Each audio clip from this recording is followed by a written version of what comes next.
ओम शांति। संगम युग पर विचित्र बाप हम विचित्र आत्माओं को विचित्र ज्ञान देते हैं। एक ऐसा ज्ञान जो इन चर्म चक्षुओं से दिखता नहीं है, ऐसा ज्ञान जो हमारे अंदर की भावनाओं को बदलता है, ऐसा ज्ञान जो हमारे अंदर के व्यवहार को बदलता है, संस्कार को बदलता है, स्वभाव को बदलता है, चरित्र को बदलता है।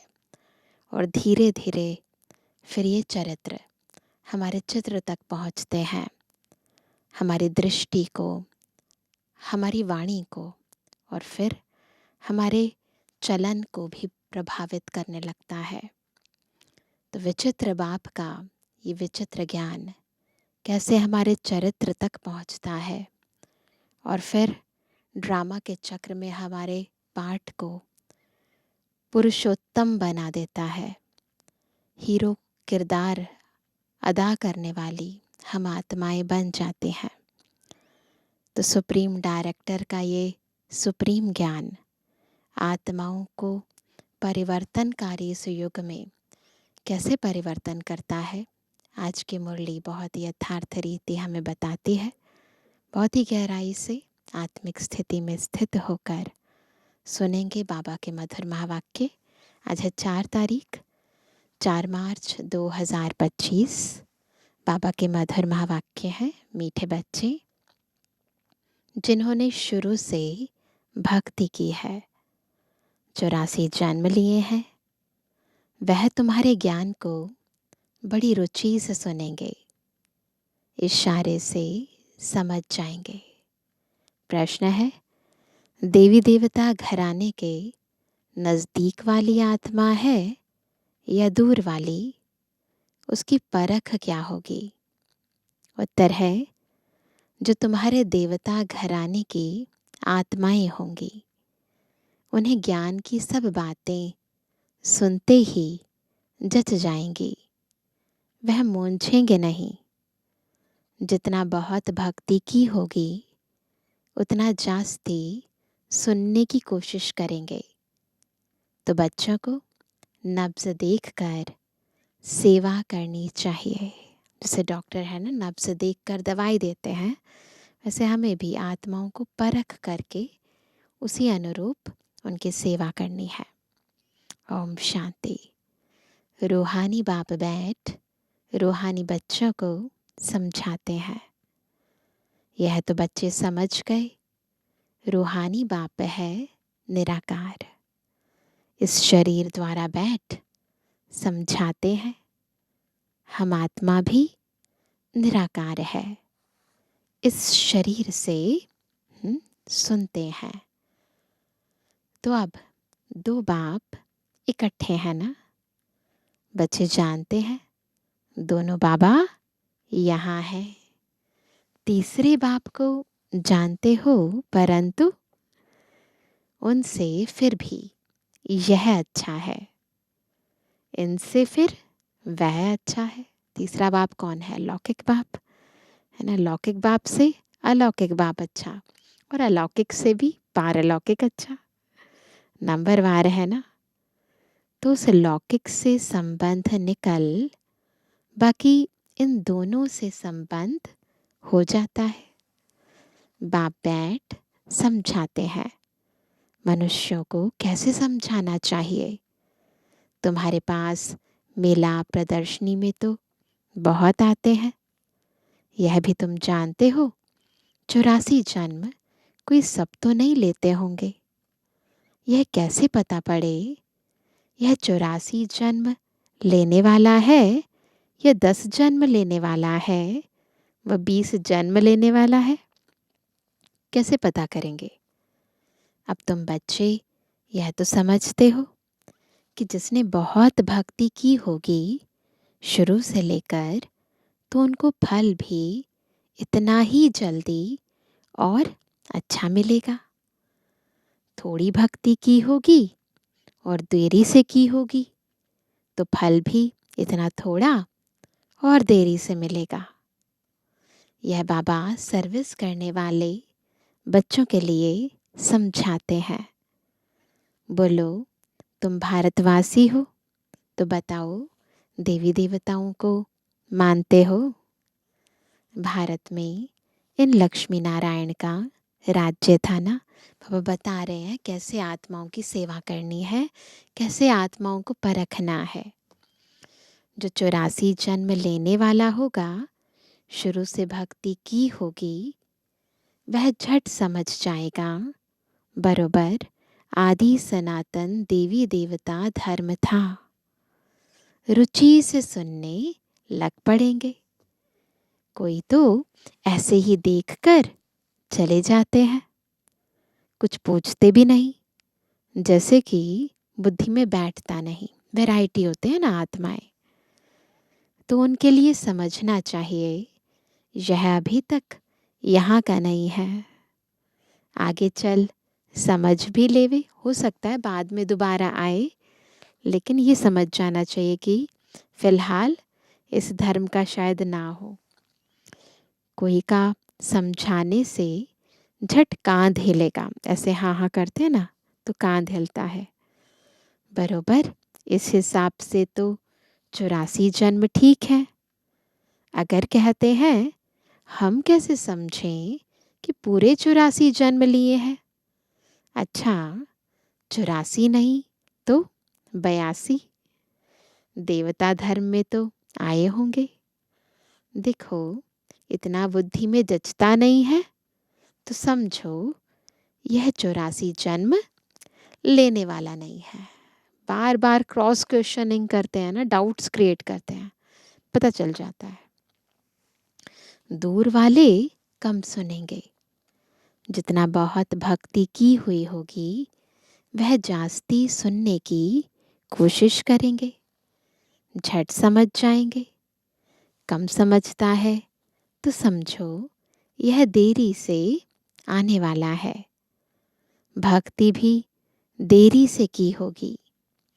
बहुत भक्ति करने वाला इशारे से समझ जाएगा। ड्रामा रिपीट तो होता है ना, सारा भक्ति पर मदार है। इस यानी बाबा ने सबसे नंबर 1 भक्ति की है ना। कम भक्ति की होगी तो फल भी कम मिलेगा। यह सब समझने की बातें हैं। मोटी बुद्धि वाले धारणा कर नहीं सकेंगे। यह मेले प्रदर्शनियां तो होती रहेंगी, सब भाषाओं में निकलेंगी। बाबा ने साकार में कहा था, और अभी तो देखो सब चीज़ें प्रैक्टिकल में है। सारी दुनिया को समझाना है ना। तुम हो सच्चे सच्चे पैगंबर और मैसेंजर। वह धर्म स्थापक तो कुछ भी नहीं करते, न वह गुरु है। गुरु कहते हैं, परंतु वह कोई सदगति दाता थोड़ी है ना। गुरु वो जो आत्मा की गति सदगति करे। वह जब आते हैं, उनकी संस्था ही नहीं तो सदगति किसकी करेंगे? क्योंकि जब गुरु आते हैं उस समय तो धर्म स्थापन हुआ ही नहीं होता, क्योंकि बाकी धर्म आत्माएं उनके पीछे पीछे आती हैं। पहले धर्म स्थापक आया, फिर उसके पीछे पीछे उस धर्म की और आत्माएं आई, फिर बाद में जाकर एक बड़ा ग्रुप बनता है। धीरे धीरे फिर संख्या वृद्धि को पाती है। तो जब गुरु आता है उस समय वो धर्म होता नहीं है। गुरु वह है जो सदगति दे, दुख की दुनिया से शांति धाम ले जाए। परंतु वो लोग क्या करते हैं? वो तो खुद आते हैं, और वो आत्माएं जो शांति धाम में थी उनके पीछे पीछे आती हैं और ही गति से नीचे आ जाते हैं। तो बाबा कहते हैं, क्राइस्ट आदि गुरु नहीं, वह सिर्फ धर्म स्थापक है। उन्होंका और कोई पोजीशन नहीं है।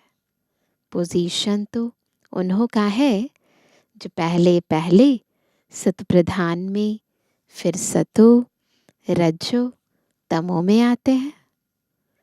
वह तो सिर्फ अपना धर्म स्थापन कर पुनर्जन्म लेते रहेंगे, धर्म स्थापक से भी महान है हम आत्माएं, क्योंकि हम आदि से लेकर अंत तक रहते हैं। वो तो बाद में आते हैं और फिर बाद में पुनर्जन्म लेते रहते हैं। जब फिर सबकी तमो प्रधान अवस्था होती है तो बाप आकर सबको पवित्र बनाए ले जाते हैं। पावन बना तो फिर पतित दुनिया में नहीं रह सकते, है ना। अगर पावन बने तो पतित दुनिया में रह नहीं सकते। पवित्र आत्माएं चली जाएंगी मुक्ति में, फिर जीवन मुक्ति में आएंगी। कहते भी हैं वह लिबरेटर है, गाइड है, परंतु इसका भी अर्थ नहीं समझते। अर्थ समझ जाएं तो उनको जान जाएं। सतयुग में भक्ति मार्ग के अक्षर भी बंद हो जाते हैं। यह भी ड्रामा में नोंद है, जो सब अपना अपना पार्ट बजाते रहते हैं। सदगति को एक भी पा ना सके। अभी तुमको यह ज्ञान मिल रहा है। बाप भी कहते हैं मैं कल्प कल्प कल्प के संगम युगे आता हूँ।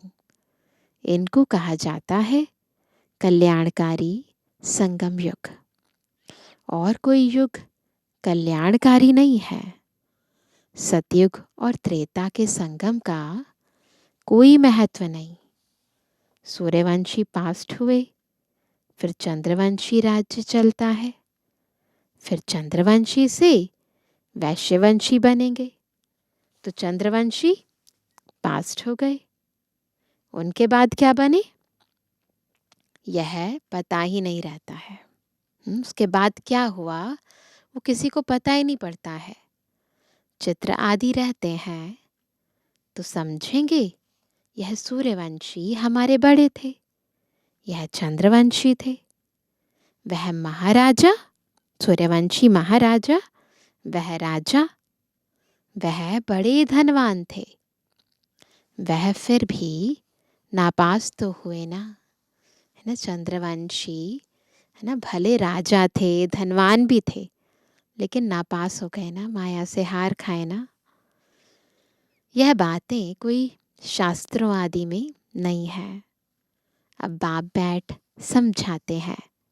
सभी कहते हैं हमको लिबरेट करो, पतित से पावन बनाओ।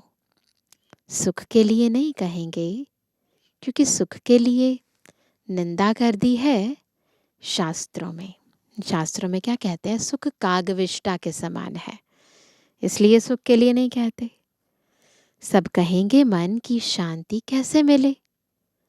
अभी तुम बच्चे समझते हो, तुमको सुख शांति दोनों मिलते हैं। सतयुग में सुख भी है और शांति भी है। जहाँ शांति है वहाँ सुख है, जहाँ अशांति है वहाँ दुख है। सतयुग में सुख शांति है, यहाँ कंट्रास्ट दुख अशांति है। यह बाप बैठ समझाते हैं। तुमको माया रावण ने कितना तुच्छ बुद्धि बनाया है, यह भी ड्रामा बना हुआ है ना। माया का आना, फिर हमारा जीत पाना, है ना, फिर विजयी बनना। बाप कहते हैं मैं भी ड्रामा के बंधन में बांधा हुआ हूँ। मेरा पार्ट ही अभी है जो बजा रहा हूँ।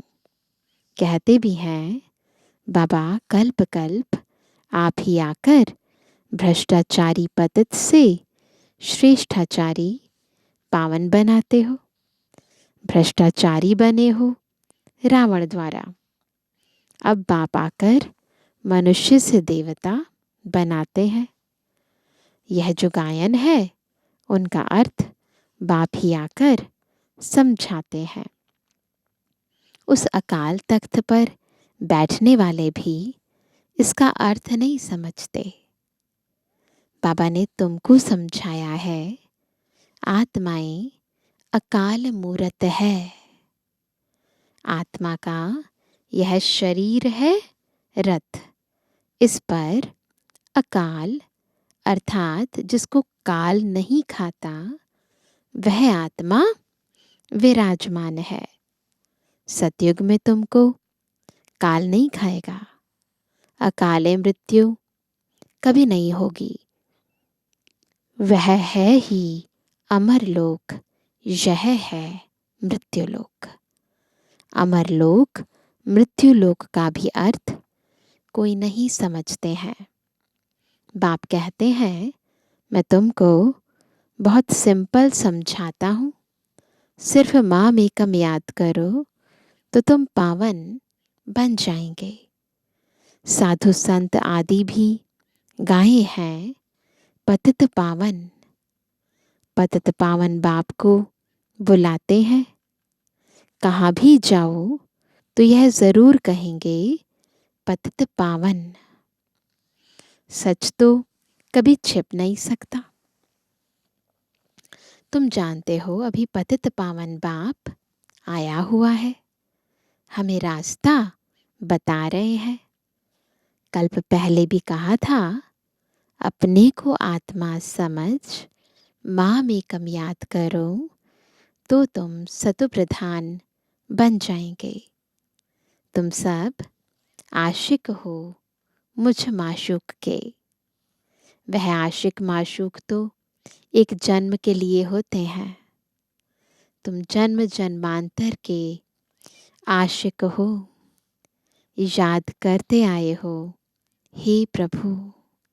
देने वाला तो एक ही बाप है ना। बच्चे सब बाप से ही मांगेंगे। आत्मा जब दुखी होती है तो बाप को याद करती है। सुख में कोई याद नहीं करते, दुख में याद करते हैं बाबा आकर सदगति दो। जैसे गुरु के पास जाते हैं, हमको बच्चा दो। अच्छा बच्चा मिल गया तो बहुत खुशी होगी, बच्चा नहीं हुआ तो कहेंगे ईश्वर की भावी। ड्रामा को तो वह समझते ही नहीं, तो क्या कह देते हैं ईश्वर जाने। हम क्या कहते हैं ड्रामा अनुसार जो होगा। अगर वह ड्रामा कहे तो फिर सारा मालूम होना चाहिए। तुम ड्रामा को जानते हो और कोई नहीं जानते, न कोई शास्त्रों में ही है। ड्रामा माना ड्रामा। उनके आदि मध्य अंत का पता होना चाहिए। बाप कहते हैं मैं 5,000 वर्ष बाद आता हूँ। यह 4 युग बिल्कुल इक्वल है। स्वास्तिका का भी महत्व है ना, इसी की तो निशानी है स्वास्तिका, है ना, कि सुअस्तिका, जो हो रहा है, जो होगा और जो होने वाला है सब अच्छा है। खाता जो बनाते हैं तो उसमें स्वास्तिका बनाते हैं। देखोगे ना अकाउंट्स बुक जो होती है पुराने ज़माने में जो लिख रखते थे पोता मेल, उसके आगे स्वास्तिका बनाते थे। यह भी खाता है ना। हमारा फ़ायदा कैसे होता है, फिर घाटा कैसे पड़ता है। घाटा पड़ते पड़ते अभी पूरा घाटा पड़ गया है। यह हार जीत का खेल है। पैसा है और हेल्थ भी है तो सुख है। पैसा है हेल्थ नहीं तो सुख नहीं। तुमको हेल्थ वेल्थ दोनों देता हूँ तो हैप्पीनेस है ही। जब कोई शरीर छोड़ता है तो मुख से तो कहते हैं, क्या कहते हैं, फलाना स्वर्ग पधारा, लेकिन अंदर दुखी होते रहते हैं। अभी इसमें तो और ही खुश होना चाहिए, फिर उनकी आत्मा को नरक में क्यों बुलाते हो? कुछ भी समझ नहीं है। अभी बाप आकर ये सब बातें समझाते हैं, बीज और झाड़ का राज समझाते हैं। ऐसे झाड़ और कोई बना ना सके। ये जो हमारा कल्प वृक्ष का चित्र बनाया है ना, ऐसा और कोई बना नहीं सकते।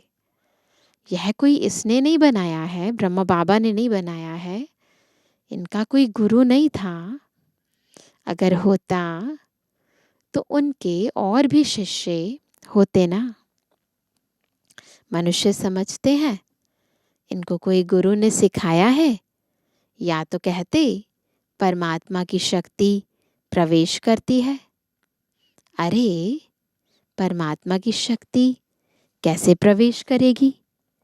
बेचारे कुछ भी नहीं जानते।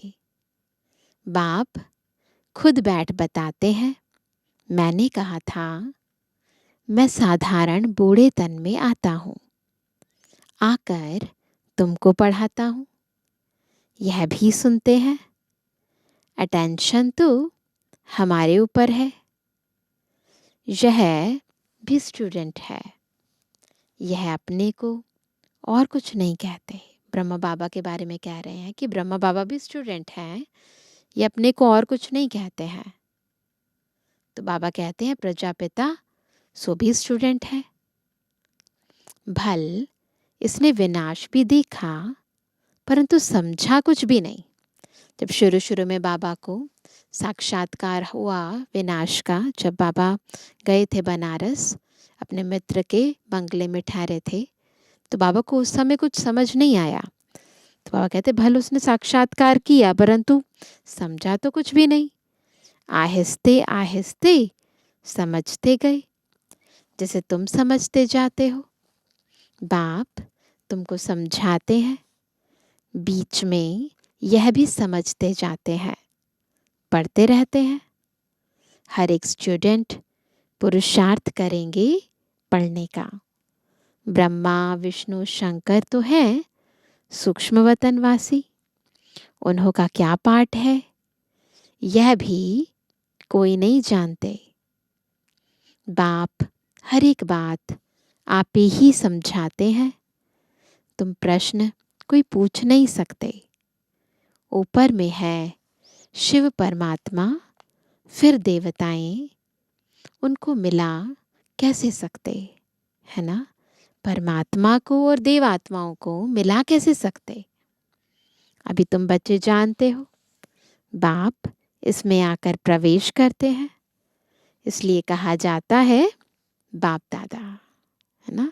शिव बाबा ब्रह्मा तन का आधार लेते हैं, इसलिए दोनों को मिला के बाप दादा। बाप अलग है, दादा अलग है।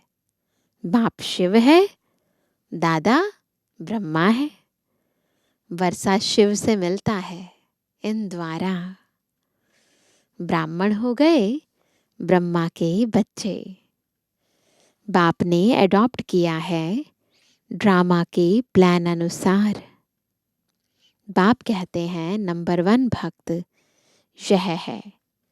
84 जन्म भी इसने लिए हैं।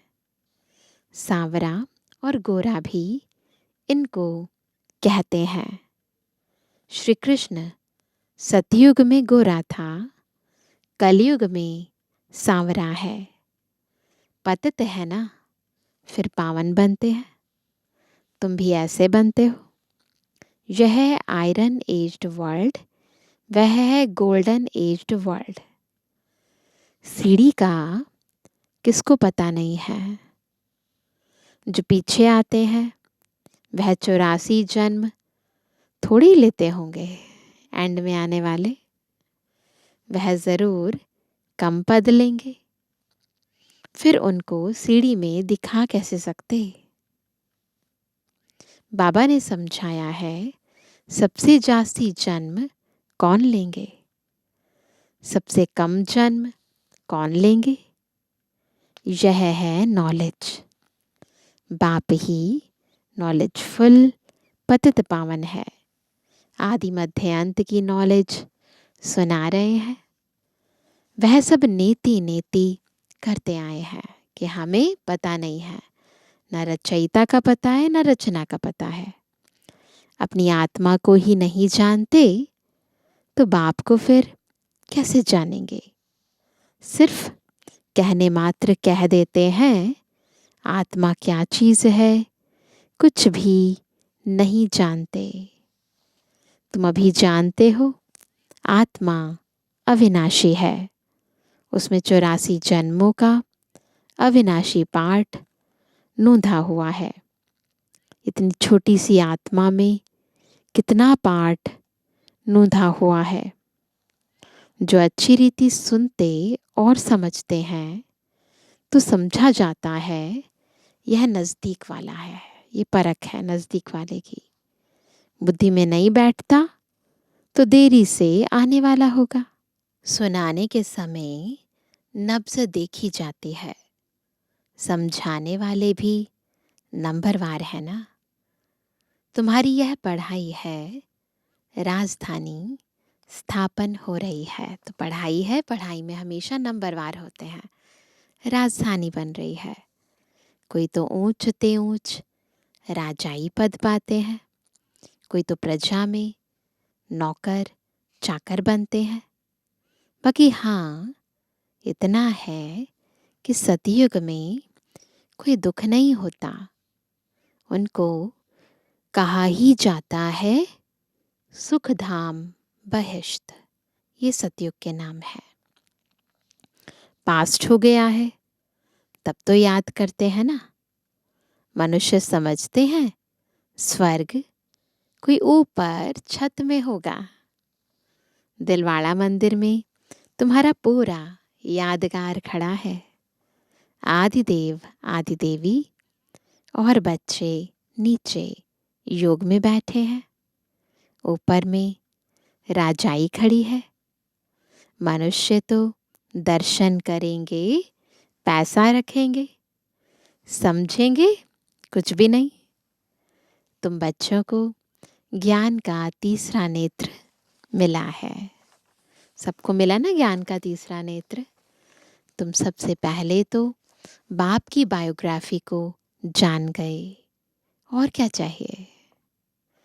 बाप को जानने से ही सब कुछ समझ में आ जाता है। तो खुशी होनी चाहिए। तुम जानते हो अभी हम सतयुग में जाकर सोने के महल बनाएंगे, राज्य करेंगे। जो सर्विसेबल बच्चे हैं उन्हों की बुद्धि में रहेगा यह स्पिरिचुअल नॉलेज स्पिरिचुअल फादर देते हैं। स्पिरिचुअल फादर कहा जाता है आत्माओं के बाप को। वही सद्गति दाता है। सुख शांति का वर्षा देते हैं। तुम समझा सकते हो यह सीढ़ी है भारतवासियों की जो 84 जन्म लेते हैं। तुम आते ही आधे में हो। हम कहाँ आते हैं पूरे में। लेकिन वो आत्माएं आती हैं आधे में, यानी द्वापर से उनकी एंट्री होती है। तो पापा कहते हैं सीढ़ी तो 84 जन्म लेने वालों की है ना, भारतवासियों की। लेकिन उनको बताओ कि तुम आते ही आधे में हो तो तुम्हारे 84 जन्म कैसे होंगे। सबसे जास्ती जन्म हम लेते हैं। ये बड़ी समझने की बातें हैं। मुख्य बात ही है पतित से पावन बनने लिए बुद्धि योग लगाना। पावन बनने की प्रतिज्ञा कर, फिर अगर पतित बनते हैं तो हड गुड एकदम टूट पड़ते हैं। जैसे कि 5 मंजिल से गिरते हैं। बुद्धि ही मलेच्छ की हो जाएगी।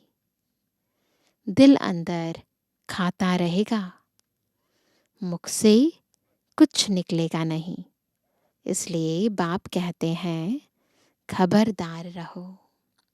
अच्छा, मीठे मीठे सर्विस एबल आज्ञाकारी बच्चों पर माता पिता बाप दादा का याद।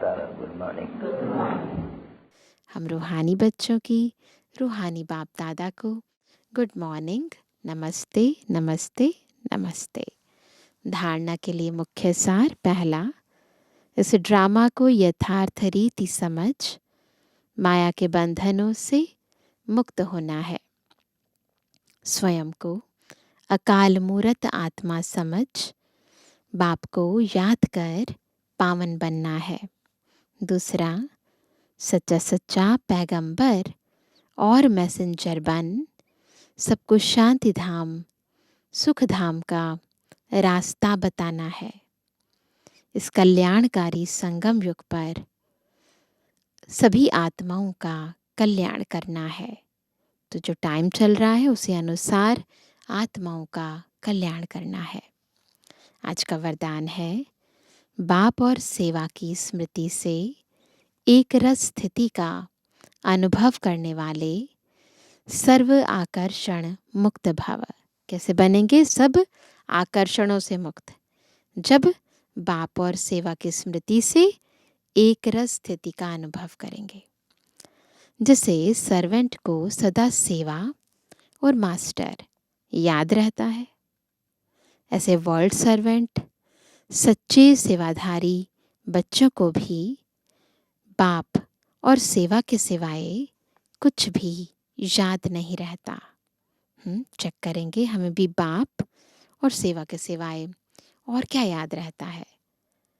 बाबा ने कहा, इससे ही एक रस स्थिति में रहने का अनुभव होता है। उन्हें एक बाप के रस के सिवाय सब रस नीरस लगते हैं। एक बाप के रस का अनुभव होने के कारण कहाँ भी आकर्षण नहीं जा सकता। अगर बाबा से सच में सच्चा आकर्षण है तो मन, बुद्धि और ये नेत्र भी इधर उधर भटक नहीं सकते। तो एक बाप के रस का अनुभव होने के कारण कहाँ भी आकर्षण नहीं जा सकती। यह एक रस स्थिति का तीव्र पुरुषार्थ ही सर्व आकर्षणों से मुक्त बना देता है। यही श्रेष्ठ मंजिल है। आज का स्लोगन है, नाजुक परिस्थितियों के पेपर में पास होना है तो अपनी नेचर को शक्तिशाली बनाओ। अपनी नेचर को शक्तिशाली बनाना है, परंतु अगर बनाएंगे तभी ही नाजुक परिस्थितियों के पेपर में पास हो पाएंगे। आज का अव्यक्त इशारा, सत्यता और सभ्यता रूपी कल्चर को अपनाओ। जब भी कोई असत्य बात देखते हो, सुनते हो, तो असत्य वायुमंडल नहीं फैलाओ। कहीं कहते हैं यह पाप कर्म है ना, पाप कर्म देखा नहीं जाता। लेकिन वायुमंडल में असत्यता की बातें फैलाना, यह भी तो पाप है। इस बात को समझते नहीं है ना। लौकिक परिवार में भी अगर कोई ऐसी बात देखी वह सुनी जाती है तो उसे फैलाया नहीं जाता। कान में सुना और दिल में छिपाया। यदि कोई व्यर्थ बातों का फैलाव करता है तो यह छोटे छोटे पाप उड़ती कला के अनुभव को समाप्त कर देते हैं। इसलिए इस कर्मों की गहन गति को समझकर यथार्थ रूप में सत्यता की शक्ति धारण करो। तो सत्यता भी और सभ्यता भी, इस गहराई को समझना है। अच्छा, ओम शांति।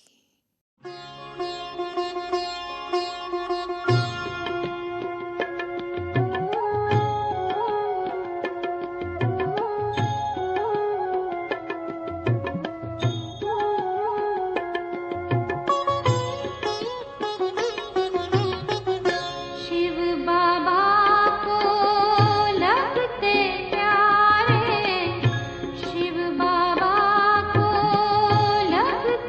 प्यारे, दिन